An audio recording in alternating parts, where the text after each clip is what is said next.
Hello, my name is Jessica Cars, and this is my presentation of my game treatment for ADP 537 with Dr. Dickey. And this game is Dr. Chase Harrington and the Quill of Destiny.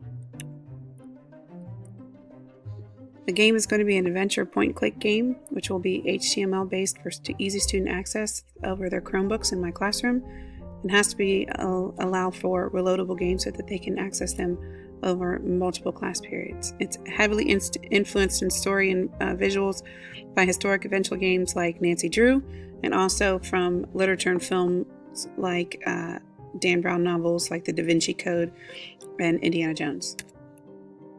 This is Dr. Chase Harrington.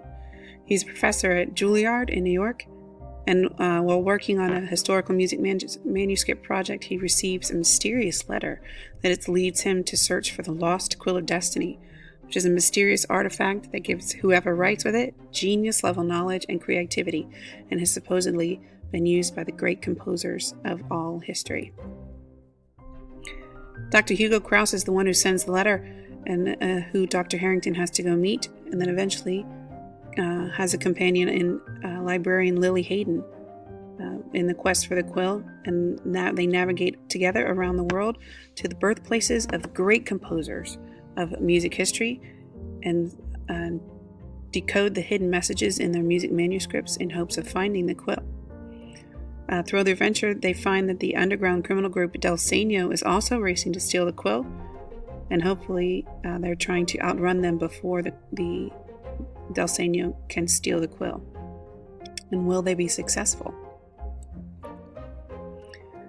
Learning outcomes for the games is this is targeted at my 5th through 8th grade general music class to further their understanding of major composers throughout music history, and it is an Ohio music standard for the 6th grade, which will be used through all 4 grade levels because of the breadth of the time periods.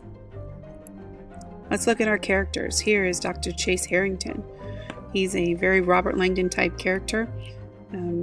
He could be male or female depending on the game if you would like to allow the students to change genders. That's why the name Chase Harrington is a little bit gender fluid, so it could be a woman if they choose to. But the default would be an early 40s type professor, very hipstery, suit jacket, no tie, and very nice looking visual avatar, even though he won't always be seen due to the first person perspective of the game. A non-player character would be the Juilliard librarian, who is one of the first non-player characters that Dr. Harrington encounters. So I want her to be nice looking and very demure, and a quintessential university librarian with the cardigan and the nice little glasses, with a very sweet voice and helpful. Dr. Hugo Kraus is going to be the German counterpart of Dr. Harrington, who's a little bit more eccentric and European with his bow tie and his tweed, and very Doctor Who looking, a little bit more mysterious. Then we have Lily Hayden, who is the companion character that you meet further down the line when Dr. Kraus is actually kidnapped by Del Seno, and you meet Lily Hayden, and she's going to be a little bit more modern and younger, to signify that she has a lot of information that she can give and that she's more relatable, but she's super smart and very powerful a lady, also is German with a little bit of a British accent as well.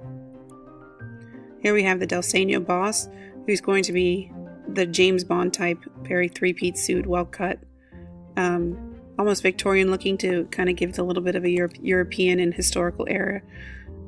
He also has a Italian accent that you can understand.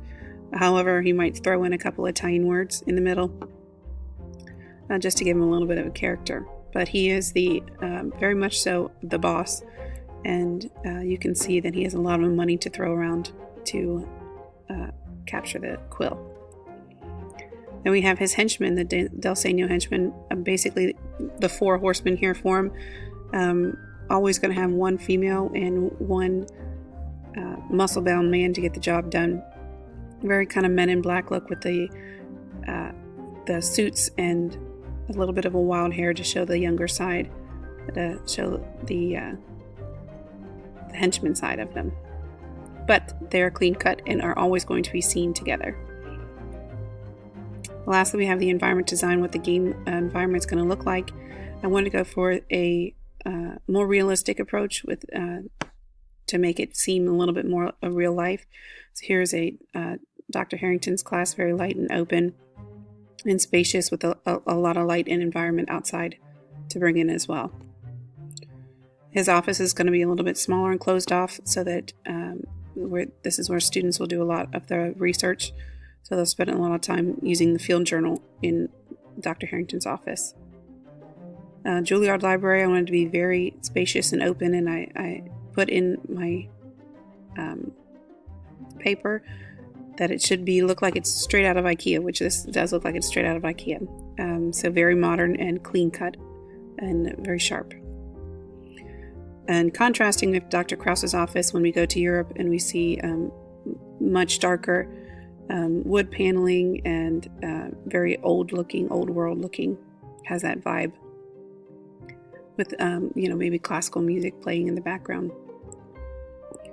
Then we have the Frankfurt Library, which is where you come in contact with Lily Hayden, and I want it to be very historical looking.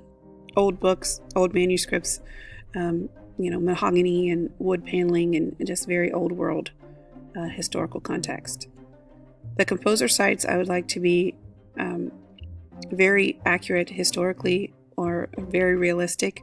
This is a picture from the Mozart birthplace, so I want the students to be able to navigate around in there almost like a 3D tour of the place, to provide a little bit better learning experience, to make them feel like they're at the sites. And then lastly, for the final culmination confrontation, we go to the Delsenio lair, where they have the big conflict.